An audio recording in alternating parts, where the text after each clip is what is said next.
absolutely will help the stability. And there we go. It is recording. Awesome. So to continue my presentation today, the title of the presentation today is very similar to the title of my book, which is Future Proof Your Career. And the theme of today's talk is small is equal to big. What does it mean? Small is equal to big means baby steps in our life will lead to big accomplishments in life. So can I request everybody take a deep breath and say small is equal to big. Take a deep breath and say small is equal to big. And I'll keep it interactive a little bit. I will possibly have lots of big breaths. Okay.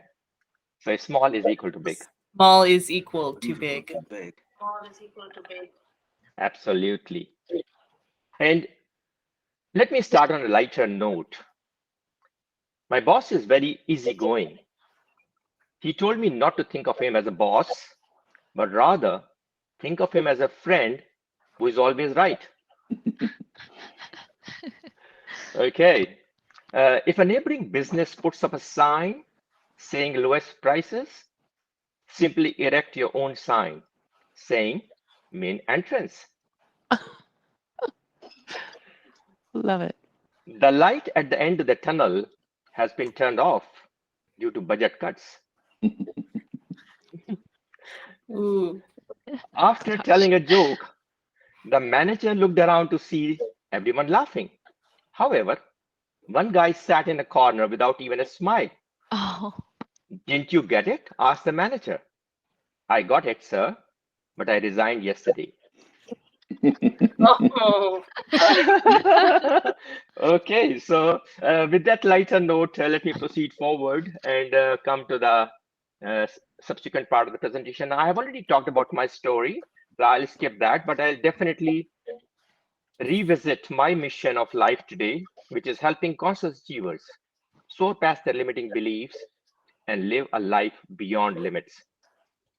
And this message was also driven by a short discussion one day in my family where I was talking about how would you describe me in one word? And a one word came to me from my family was limitless. And I like that word describing me, my life, and my life journey. And that is what drove me to write this mission, which is live a life beyond limits. And we will talk about it that we do put our lots of limits in our life and we are constrained by those limits. So we got to break the shackles of those limits and move past the limiting beliefs. All right. So here is the book, How to Future-Proof Your Career in the Post-COVID Era. Now, Mel did talk about it. And then interestingly, thank you, Mel, for putting a very, very fantastic review of my book in Amazon.ca. I really appreciate that. And I am sincerely thankful to you for arranging this talk as well as putting a comment on that, which is actually coming from your heart, and I like it. Now, let me revisit the word future proof. What does it future proof mean? Now, it might mean differently for different people, but for me, what it means is embracing the uncertainties and disruptions of life and career with a smile and sailing through it to flourish in life or grow and excel in life. That is what to me is future proof. Today is a word of disruption. Disruption is a way of life. We will every day, whether we like it or not. A while ago, 2 years back, COVID was there. COVID will possibly be forgotten after some time. Something new will come. Disruption, losing jobs or having jobs has become a way of life. And disruptions today is a disrupted word. And we got to be mentally and philosophically ready to face these disruptions and embrace it as a way of life. And that is what this book talks about. And in this book, just as an intro, I talk about internal growth versus external growth. And as many people say, internal growth precedes external growth. A lot of time we are focused on external growth. We want to get promoted. And somebody gets promoted, we are not happy about it. We feel, oh my God, what happened to me? Why I was not getting promoted? Why I was left out? And we start looking at my boss, right? I have been working very hard too, but I was left out in the promotion list. But vital is what's your differentiating factor? What are you going to do to actually grow yourself to be the one who gets promoted. So the focus has to be in internal growth. And the book talks about 5 success principles, which are basically detrimental to the internal growth of the person. And based on that, that will automatically lead to external growth. Now, before I go to the subject, let me talk about a particular small story here, short story. There were 3 people building a wall. So a person went to the first person, he said, "What are you doing actually?" So he said, "I'm laying bricks." He went to the second person. He said, "What are you doing?" He said, "I'm building a wall." He went to the third person. He said, "What are you doing?" He said, "I'm building a castle." The difference is there were 2 people who were just doing the work, what has been told to them, and they believed in just doing the work. But the third person had a vision of what was being built. Big things in life are built with a vision of yourself, and that is very vital. When we talk of future proofing your career, what is very vital is, are you clear what you want to go and where you want to go? And then your action plan has to align very well with the vision of your life. If I didn't have the vision for my family, I won't be sailing 3 countries to be in Canada and enjoying the best life in the world. That happened only because way back in India, I had the vision of giving the best quality of lifestyle, a world-class lifestyle, and the best education to my 2 sons. That was my vision of life. And that is the reason and that vision was so deeply rooted into my heart. And I was so obsessed about it that I was ready to challenge myself under any situation and prove myself one more time in life. And that's what kept happening. Now, with that background story, let's talk about another thought and concept, tree of life. Now, we all have trees, and we have seen large trees and small trees. You would agree that larger the tree, bigger is the deeper is the roots, bigger is the trunk, and bigger is the crown. So the tree, in fact, a tree has 3 components. Sorry, give me a moment. Every tree has 3 components: the roots, the trunk, and the crown. The roots, deeper the roots, bigger the tree, and more is the strength in the trunk and the tree to sustain disruptions in life and the disruptions of storms. Likewise, the tree is very similar to life. Our value system, more deep rooted of value system, our internal growth, our character, our integrity is there. That is what will decide our entity, physical entity, which is actually similar to the trunk, and that will lead to the success, which is similar to crown. The crown of a tree gives the fruits and the shade to the people, and that is the success journey.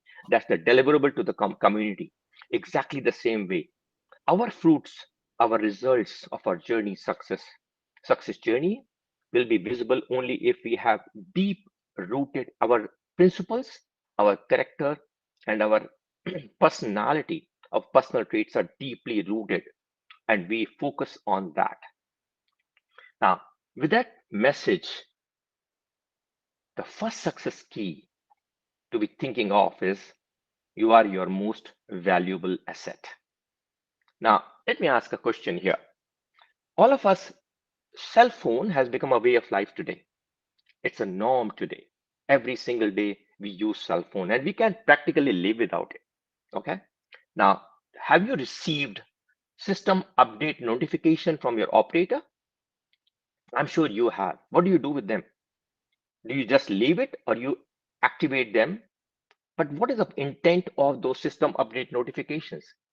The system update notifications are meant to give you a robust, virus-proof, fully functional cell phone or operating system of the cell phone. And we keep updating that regularly. My question is, when did you last update your personal growth system or your internal growth system? When did you last update that? You know what? I want to give you all a message or an exercise today. Go back and think, how much did you invest time and money into your personal growth? Into your personal growth in the past 1 year, 2 year, and 3 year. If you want the number from me, for myself, in the past 5 years since I landed here, in the past 5 years since I embraced the career path of a transformation and leadership coach, I have invested over 50 grand into this. This is not to brag about it.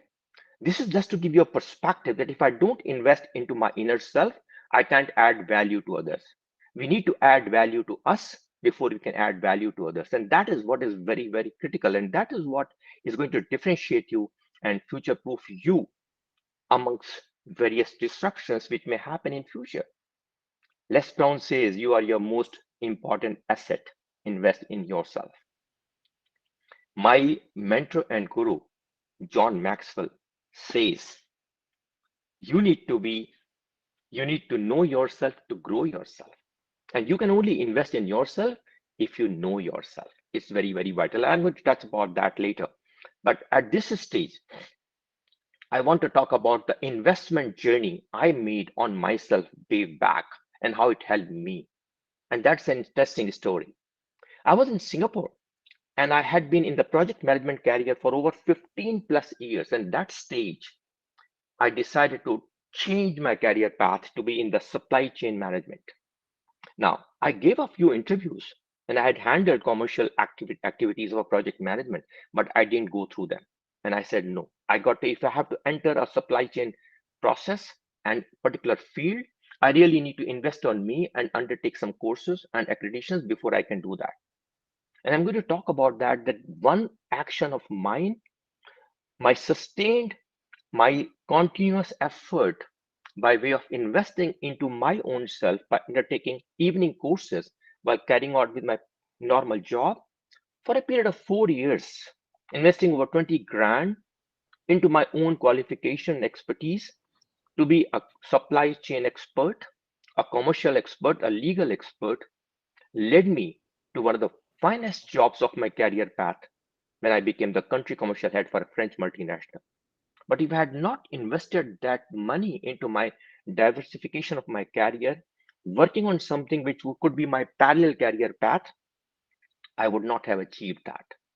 I invested that. And in fact, that experience of a French multinational in Singapore came very handy when I landed in Canada. And what the life I had, the kind of work I had with literally no experience in Canada, within 2 days of my interview, I got a job and got hired in the management cadre straight away by BC Hydro. It happened because I had that vision that if I have to sail through and flourish in a particular new field, I will have to invest in that particular field. So one very critical success key here, which is discussed in detail in the book, is invest on yourself, and you are your most valuable asset. Now, with that thought, let me ask you a question. Have you heard about unique selling proposition? I'm sure you No. have. No, this is called USP or unique selling proposition. Now, what is the unique selling proposition of Apple? Unique selling proposition of Apple is lifestyle products. There was a time when Nokia was selling phones for $100. It changed and Apple came in and started selling smartphones for $500 plus. But why? How were they able to do it? They said, we want to design and produce a product absolutely unique. Unique selling proposition is something which differentiates you from your competition. That is what is unique selling proposition. Now, let me ask you a question. If you were having an interview, and you were asked a question, why should I hire you? What's your USP? Or there's another question thrown at you. Describe yourself in 3 words which differentiate you from the crowd. Do you have the answer for that? If not, work on it. It's extremely vital that you know your own unique USP. And that leads to a question called, who am I? You need to know who am I. Very, very critical. All right. And as I talked just now, my mentor and coach, John Maxwell, says, you need to know yourself to grow yourself. We have to know exactly what are our strengths And I talked about this story. My investment in me became my career's best opportunity. I just talked about that. Likewise, we have to plan to invest into our growth process in a very structured manner. Kaizen, a technique, Japanese technique says, every day, in every way, I'll get better and better. Take a deep breath and say, every day, in every single way, I'll get better and better. Repeat with me. Every day, in every single way. Single way. I'll get I'll get better better and better. and better. Absolutely. Let it be your mantra. You know what? Baby steps again. Say, small is equal to big. Take a deep breath and say, small is equal to big. Small is equal to big. Absolutely. And it leads to one message, very simple, that we need to take baby steps every single day to grow ourselves from where we are to where we want to grow. But if we are not consciously investing in ourselves, we would not be able to do that. Now, that leads to a particular system I have created, which is called a personal growth planner, and it does appear in my book. It primarily talks about two concepts here. You need to take, and you can take a picture of this, screenshot of this, and work on it. Create your own table, and it's a very doable table. You need to ponder yourself and think about what are your core strengths. First is the core strengths in the core skill set, and then the soft skill set. And also write down what are your weaknesses, core skills and soft skills.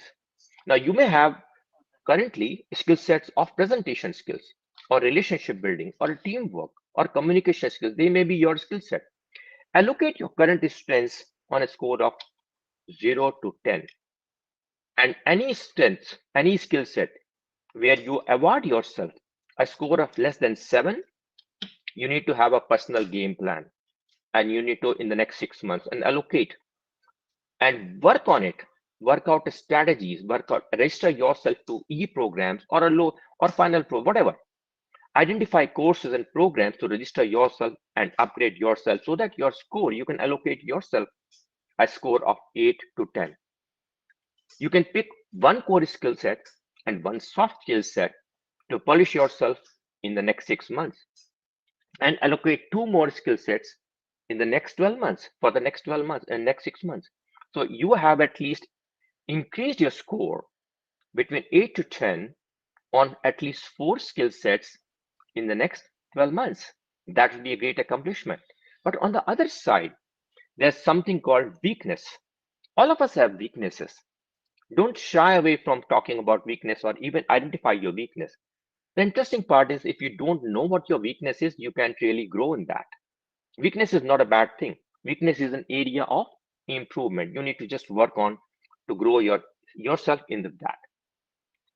Identify the same way, one core strength where you are weak and one soft skills where you're weak, and start working on that.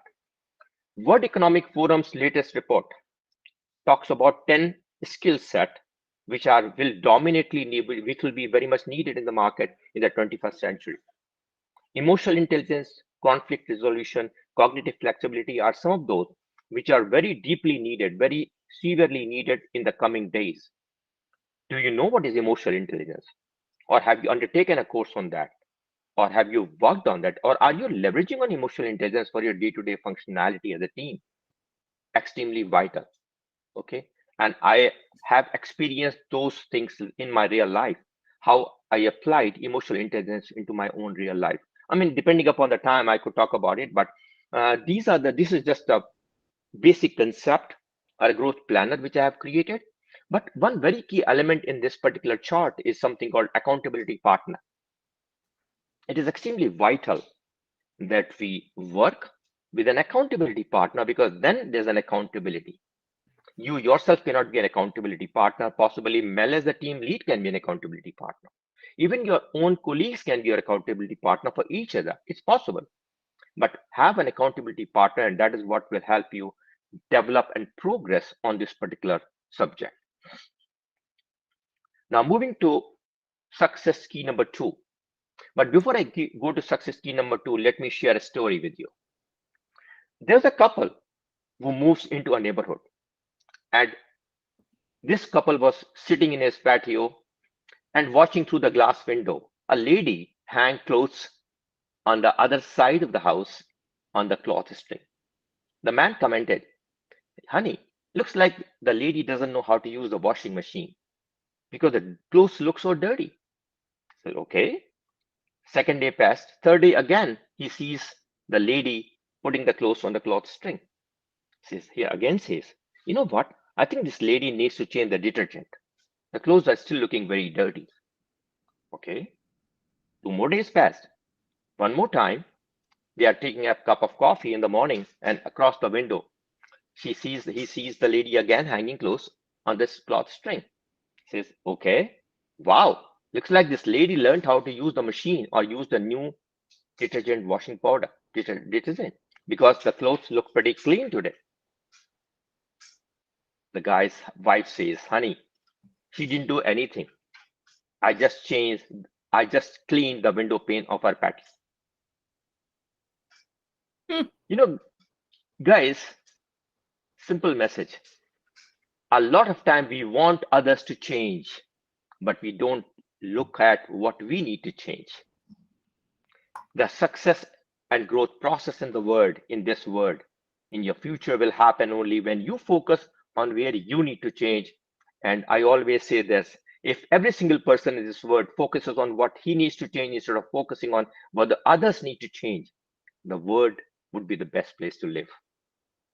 So change is one constant which you are to always embrace as a way of life. Always be willing to change and embrace change. All right. With that story, I come to success key number two. And success key number two is live a growth mindset.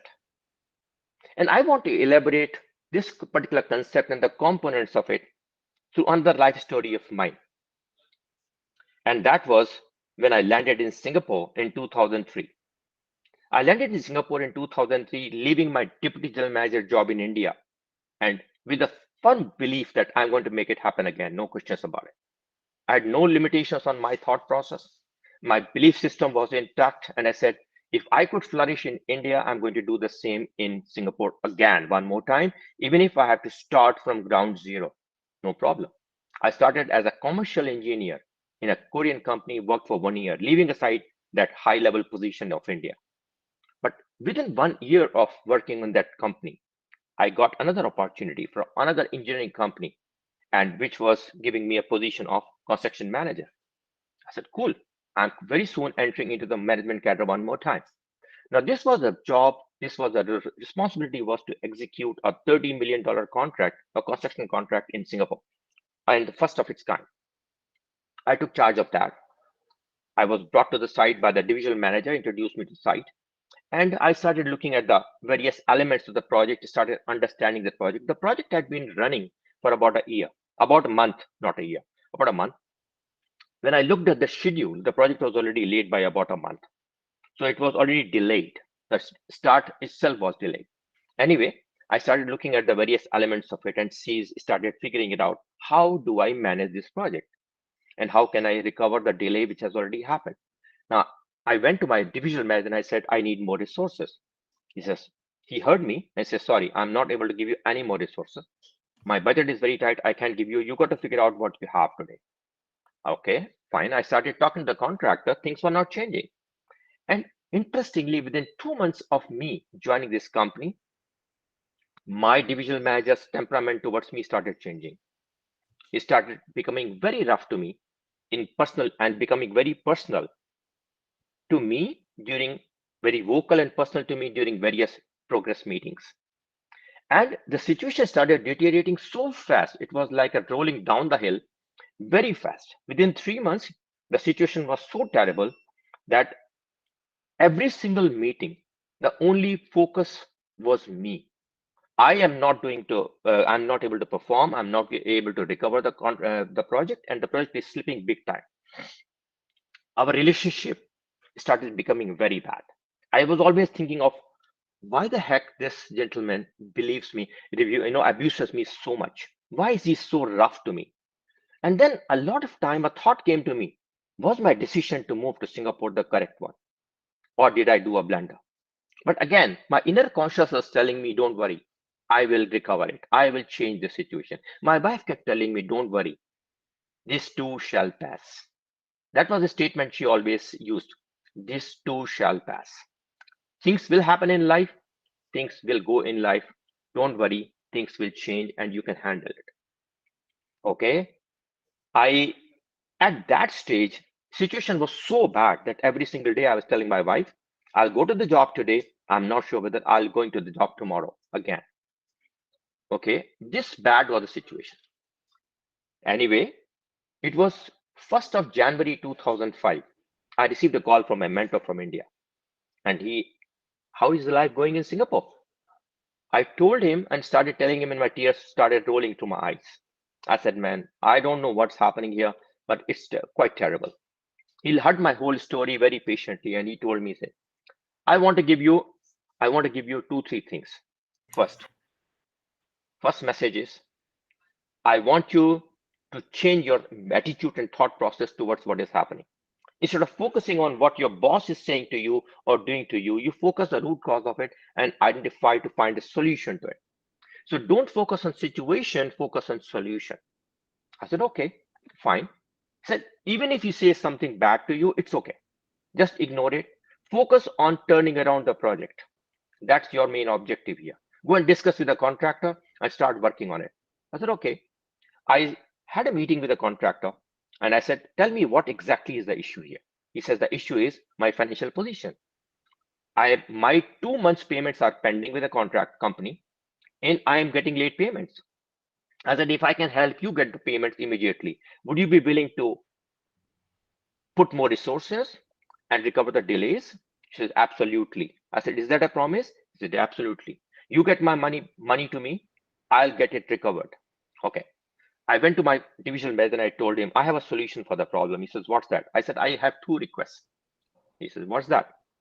He said, I told him, I said, you release all his payment by tomorrow, all the pending payments tomorrow. He needs money. And second thing, from now onwards, can you start doing this? That every monthly payment is released 1 week in advance. Instead of 1 month, you raise in 3 weeks. Can you do that favor to me? He said, no problem, I'll do that.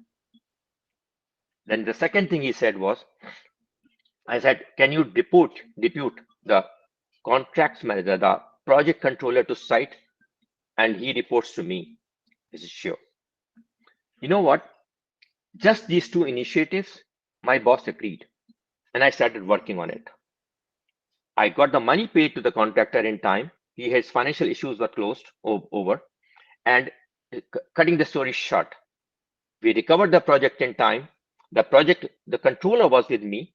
Every single day at the end of the day, we'll sit down and identify what is missing in the link, what could result further delay. We'll have a meeting with the contractor, immediately identify the corrective actions for that.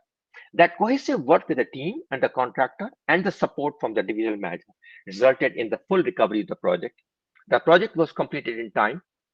I recommended the project controller and the contractor to be awarded the best performers for the project.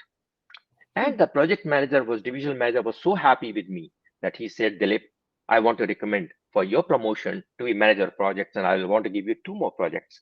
And the project was awarded the best project of the year for the company. Oh, wow. Now, think about it. How did this whole thing turn around?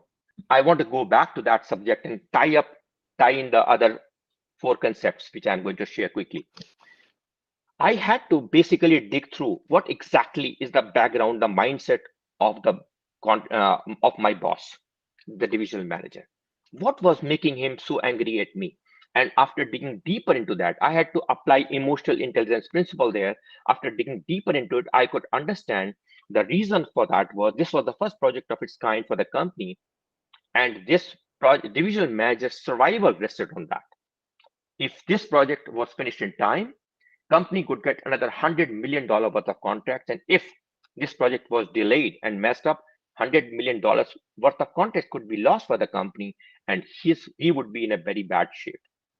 That was the primary cause of that. And when I started changing my attitude towards how he was treating me to focus on the results and the solutions, things changed. A shift in my attitude, and this leads to, I will skip this slide and I will come back to this again. I talked about this story. I had a hard fall and I bounced back stronger. But how the whole thing changed was my attitude towards the situation. Take a deep breath and say, attitude is the little thing that makes a big difference.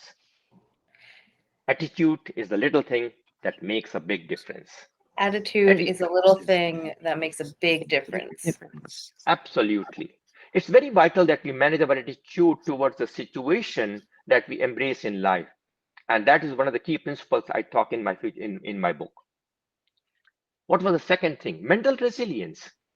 I had to practice mental resilience. I had to adapt to the changed environment. I had to identify how can I handle this situation instead of getting trapped in that negative situation. How can I come out of it, feel resilient, and then work forward?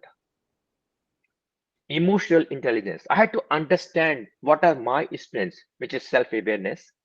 I had to manage my own emotions, which is self-management. Social awareness.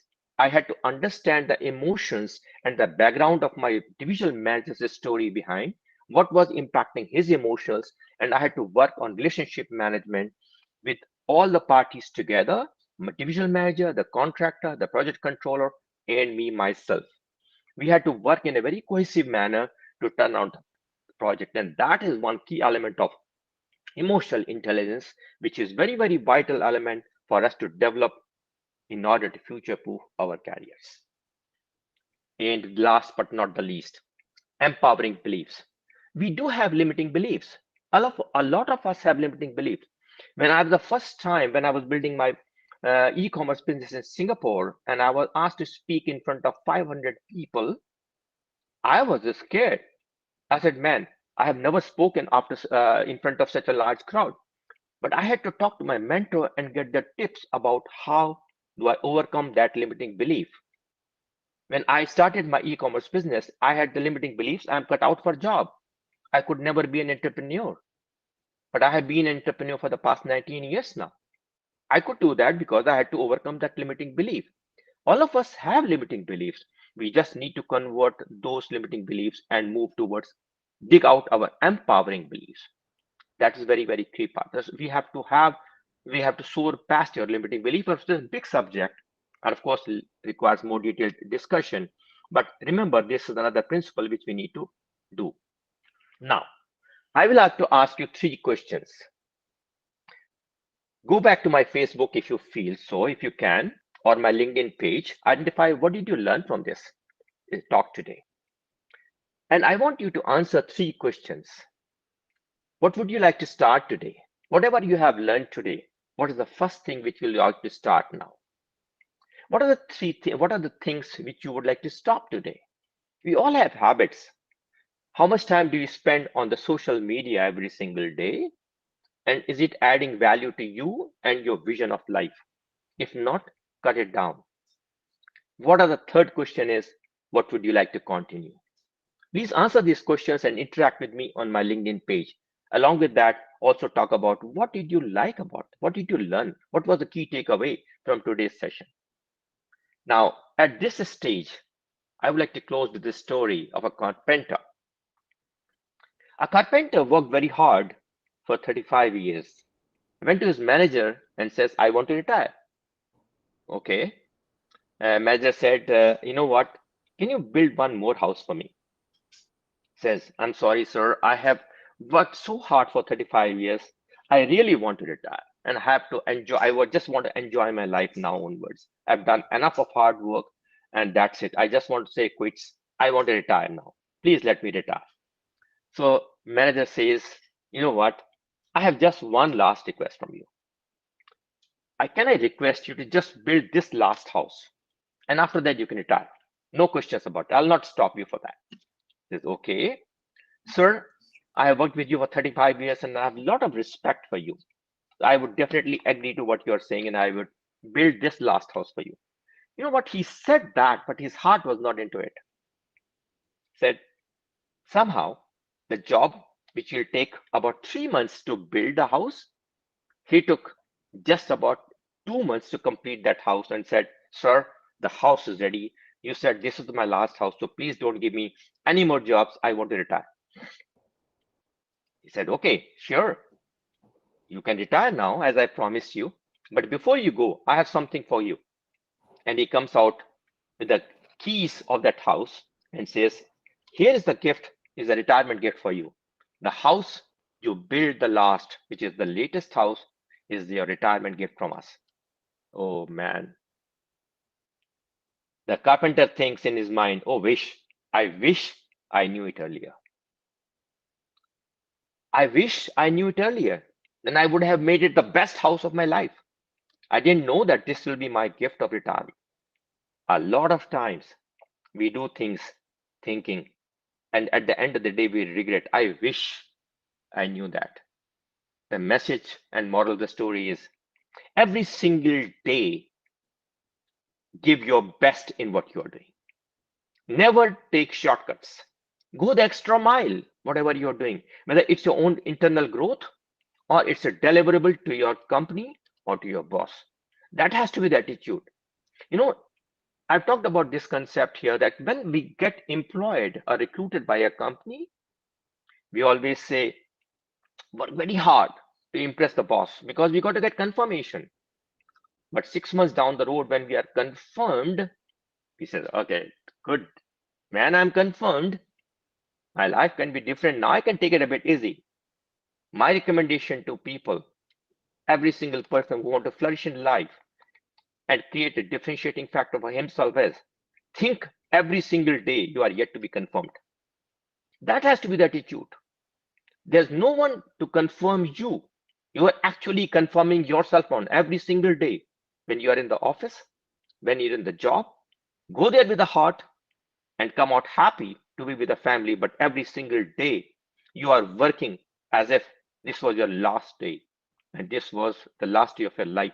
And you are doing everything, whatever you can do to be remembered who you were, what you did, and what you lived for.